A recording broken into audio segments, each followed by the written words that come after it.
The only time butter should pool is through the bottom of a crumpet as you're eating it. It's dripping down your hands. Honey or Vegemite? Honey, Vegemite, excuse you, don't swear. Welcome to the Tradies in Business podcast with your hosts Warwick Bidwell and Nicole Cox.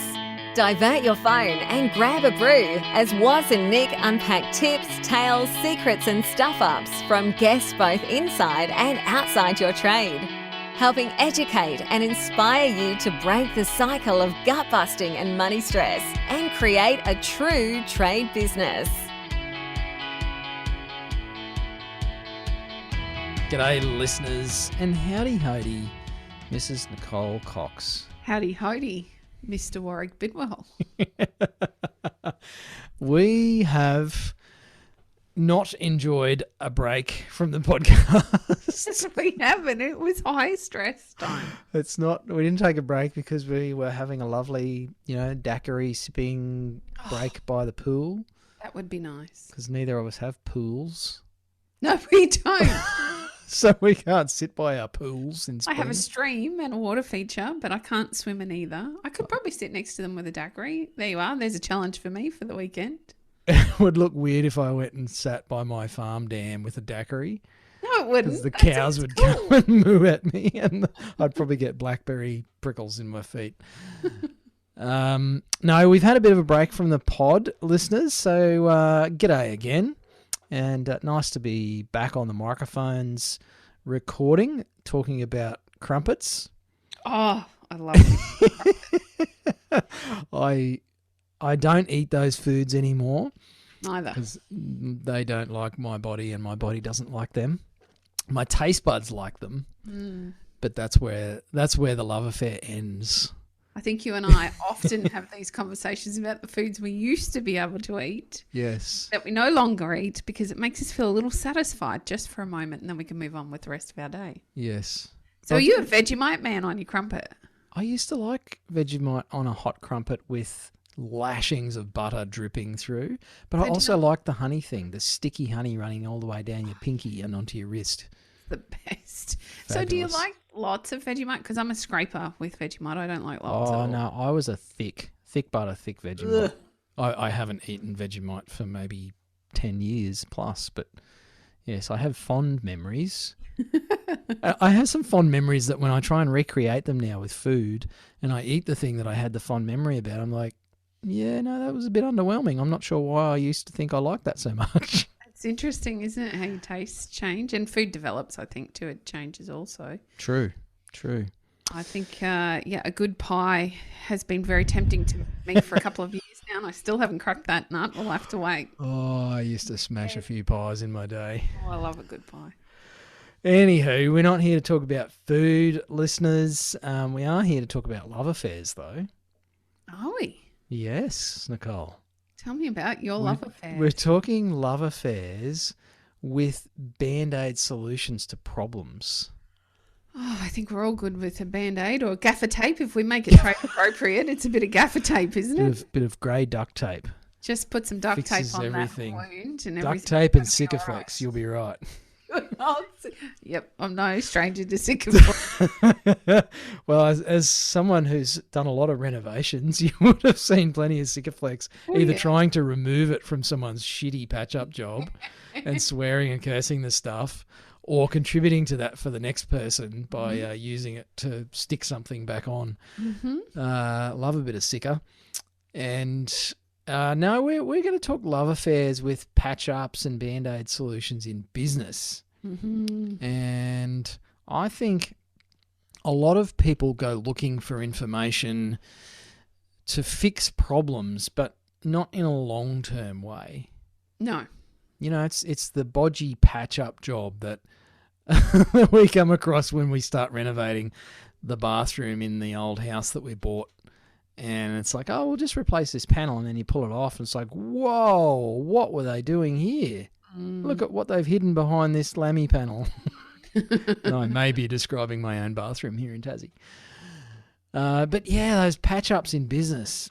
And one that we want to talk about today is dealing with, I guess, price objection or price pressure, Coxie? Price shoppers, I agree. Price shoppers, yeah. Came off the back of a question around wording of emails, I suppose, where somebody's asking you to compare or match a price, which is something I think that used to be very, very common within the trades. I think there used to be a lot of price shoppers, and yet I see that, well, I know knowingly myself, mindfully, have created a difference, so that's not such a problem anymore. And I think probably the only place it's actually warranted or okay to use is in somewhere like the Good Guys or Bunnings. a retail aspect where we have an advertised special, because at the end of the day they're purchasing a product for a set price and they can negotiate a discount on that price so that they can match the same special advertised product as somewhere else. Whereas in trades it's not like that. There's never apples for apples. There's never standard jobs that are exactly the same every single time. Everything is variable, and so therefore I feel like it absolutely has no place. And we're going to tell you a little bit about why and how you can actually prevent it from actually even being part of your conversation with your potential client. For me, it comes down to choosing how you want to deal with the issue. You can either patch it up and do what most people do, which is figure out how to price match, or figure out how to get someone across the line or over the line, to use that really crappy sales terminology. Or you can work on prevention, which doesn't fix the one you've got in front of you now. No. And you might need to deal with some of the current issues that you're having with price matching or price pressure. Perhaps you've come up against some other operators, particularly in the current marketplace, that are doing things for cheap just to keep the doors open, the wheels turning. Although long term, we all know that doesn't work because that's not sustainable. So yes, you'll need to do a little bit of quick strapping with duct tape to maybe, grab a couple of jobs that you can. And you also need to have a look at the future and work on some prevention strategies, which are really hard to say apparently. And I think the problem, Coxie, with prevention in any area is it's not sexy. It's not attractive at all. Prevention's boring. It's not interesting or exciting. It doesn't fill our drama bucket. No. It just makes things a lot better in 3 or 4 months' time. Easier, less conflict. More profitable. Smoother. Less time consuming. Less stressful. And everyone goes, wow, that all sounds great, but so how do I do it? It's like, well, you do this really boring stuff called a process, and then you follow the process. You got to do the hard stuff to get the reward. It's like anything. If you want to bulk up, as we were talking about earlier with one of the teenagers that popped his head in, if you want to bulk up, you got to do the work, right? You got to go to gym every day and lift the weights and eat the food that'll help you get there. If you want to prevent people from talking about your price and make it a no-brainer to work with you for the solution that you offer, then you need to do the work. And in this case, that work looks and sounds like a duck and talks like a sales process.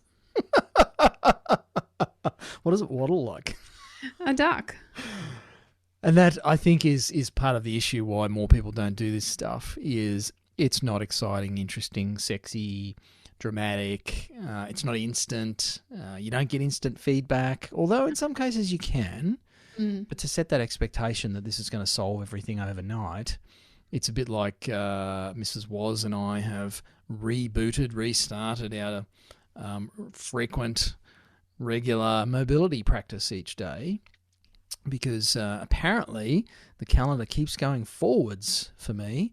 And, when you have those birthdays every year, apparently that means that I don't bounce back like I did when I was 28. So I actually want to retain as much of my physical capacity and capability as I can, and I want to prevent issues, injuries, aches, pains, all that sort of stuff, because I tend to still approach tasks like a 28-year-old, and my body is trying to remind me that I'm not 28 anymore. So the daily mobility stuff is boring as bat droppings, and it's why I keep stopping it, because It's 15 minutes every day, and it's doing the same poses on the mat, on the floor, and does this have to be 23 minutes? Come on, I got things to do. This is taking too long. And it's not exciting. It's not interesting. It's not like, banging barbells around. I love weightlifting, and I love doing an intense, CrossFit style workout. That's awesome. I love that stuff. I love mountain biking. I love smashing a trail. That's exciting. But mobility, yawn worthy.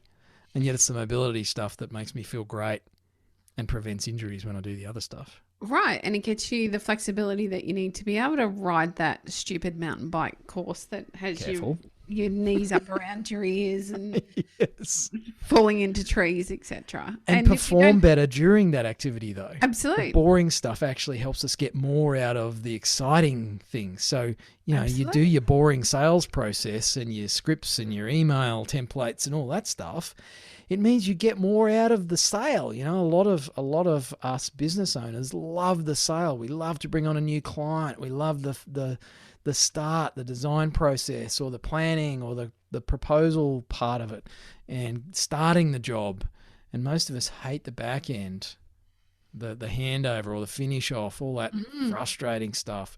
All of that actually gets a lot easier, and you get more out of the job in terms of profit, fulfillment, great client relationships if you do the boring prevention stuff and do your downward dog pose for 7 minutes. Do you know the best bit, though, of a sales process is you don't have to do the downward dog pose every single day. You just write the emails once. You just do it once. And it does it for you. You don't even need to do it every day. Yes. It's if only stretching was like that. I know. Can I just stretch once a year? Just once a year, we do a big stretch and that'll see us all the way out. But it is as simple as that. Now, look, sure, it's going to take some time to design the process and put all of the steps in place and hopefully automate it, but at the very least have your drafts there set in your inbox ready to go at the right times.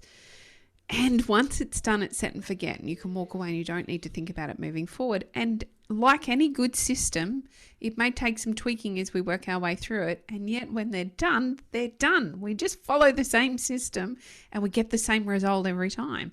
And the same result in the case of a sales process is we're selling on value, we're selling on solutions, we're not selling on price. We're excluding those people that are looking just for price comparisons right in the very beginning, so you're not wasting any time. Ding, ding, that means you save time yourself. That's time in your back pocket to spend with family. And we get the desired result time and time again because we're excluding those people that weren't ever going to say yes in the first place. And I know that the trades have a real mentality of, I must get this next job, I must get this next job. And what the feedback we're getting at the moment is most of our tradies are super duper busy at the moment. We're all coming out of some restrictions. We're able to work quite freely again. We've got a backlog of work. We're super busy. So isn't now the right time to start screening those clients so you're not wasting your precious hours on people that are never actually going to convert anyway? Seems to me it's a bit of a no-brainer. Put in this small period of time now to create your robust sales process that sells you on solution and value base rather than cost or price, and start to move forward. Start to get rid of that time that you are wasting. Get it back into your own pocket. Yeah, I feel like time as a currency has gone up in value in the last 12 months, despite the fact that most of us have been forced into lots of downtime. It's not the sort of downtime that we would all choose. And so now more than ever, we want to be judicious with the time we spend with people.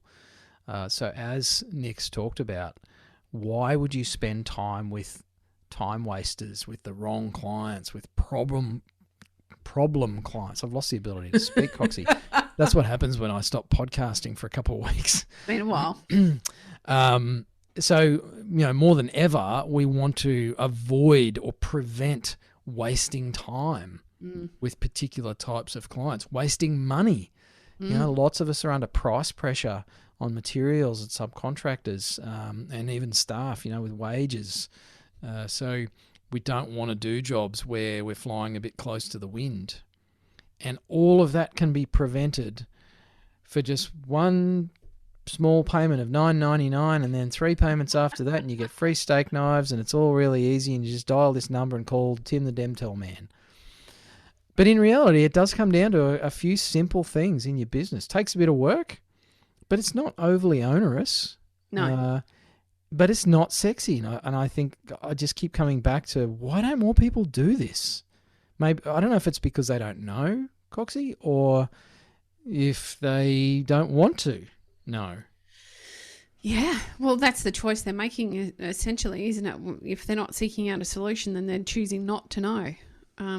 It is as simple as that. And I guess probably the best, most valuable thing that we can give you today is a starting point. How to start with your sales process. It's to map what you do right now. It's as simple as that. You have to start with where you're at. And if where you're at is answering the phone, rushing around to do the quote that afternoon, fitting the job in for the next week, that's okay. We just start there.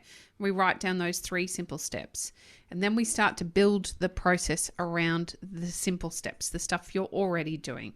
So sure, you're going to add some other steps in, but you're only going to add them in once. For example, you might have a text message to confirm the time of day that you're coming to visit them to do the quote. Or you might add in an email about who you are and what you do. Once you've written it once, you never have to write it again. We just set and forget. It is as simple as that. So the best part you can start today, and the one thing you can do is your homework. I love giving homework. I do it every day of my week. Is your piece of homework is to map your current sales process. If you don't have a great, robust, thick process with 7 points of contact, if not more, before you even go to do the quote, then you need to write down today where you're at. Just jot it down. Start there. And then start to look at, how do I increase this? What do I need to do differently? There are some details on the website, and we do frequently do webinars around sales processes and what they need to look like. And if you don't find one that's coming up soon, you can always reach out to us on our link on the website too. You can book a 15-minute chat with Warwick and I. We can talk you through. This is how you create a sales process. This is what it needs to look like. And we can get to know you and your business a little bit more. You can find a bunch of resources and that magical link that Coxie's talking about, and a link to our group of trade business owners just like you as well, if you're not already in that free group. If you just go to the website, tradiesinbusiness.com.au/free. And if you don't put in the /, there's a really annoying pop-up that'll hit you within about 500 milliseconds of landing on the site to help take you through to that page anyway. But that's where the good stuff is. Just jump on the website. There's a bunch of downloads there that are free. There's the booking link, the link to the group, and it'll help you get started on prevention instead of going through lots of Band-Aids. Now, I would say as a note that we have an awesome group on Facebook that Warwick has just mentioned. And if you've started your sales process and you've mapped out where you are right now, throw it up into the group for feedback. Ask them how to create a better sales process. Warwick and I are in there. We'll give you some suggestions as well. But it's a great place to get some feedback on where you are and how to move forward. Absolutely. I'll give you bonus points if you tell me if you have honey or veggie. I was going to say, and Nick will send you a packet of crumpets. Crumpets in the mail that won't get mouldy because it'll take 6 weeks to get there. Great to have you back listening to us. Sorry if you wondered where we went to, and we're going to be bringing some more good stuff to your ear holes in a very non-threatening, non-aggressive way. And basically doing what we love to do best, which is help you improve your trade business, your family, and your lifestyle. Thanks for listening. Hooroo. You've been listening to the Tradies in Business podcast with Warwick Bidwell and Nicole Cox. Find out more about today's guest, tools for your trade business, and other cool stuff at tradiesinbusiness.com.au.